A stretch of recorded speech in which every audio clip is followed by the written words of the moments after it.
Odia Nobel रु Odia film निर्माण।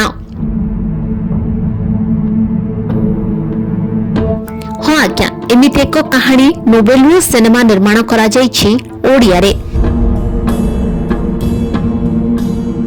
2000 मसीह एही उपन्यासटी प्रकाशित हो जाइथिला। पाठकीय स्वीकृति मध्य पाइथिला एही उपन्यासटी।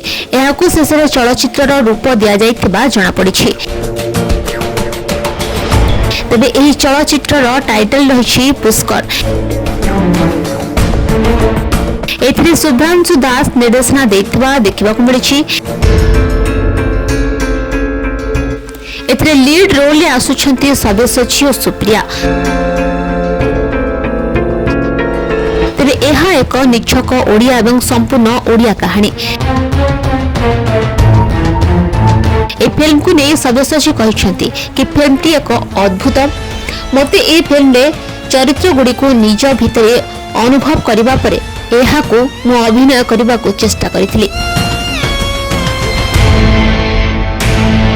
ए फिल्मटी प्रथा और परंपरा उपरे संपूर्ण आधारित होइतिबा जणा पड़िछि।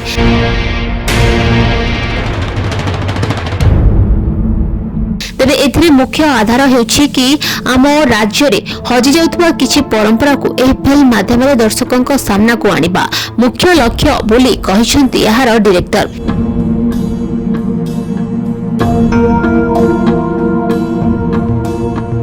चलचित्रटी अधिकांश शूटिंग केवल पुरी रे करा जाइतबा बेले एथिरे सब्यसाची मुख्य भूमिका रे आस्तबा बेले तांको अपोजिट रे रहिसंती सुप्रिया नायक। फिल्मटी ओडिया ट्रेडिशनल को नहीं निर्माण करा जाइतिला सुद्धा एहार दर्शक मानक मन को संपूर्ण बांधि रखि पारियो बोली कहिसंती निर्देशक।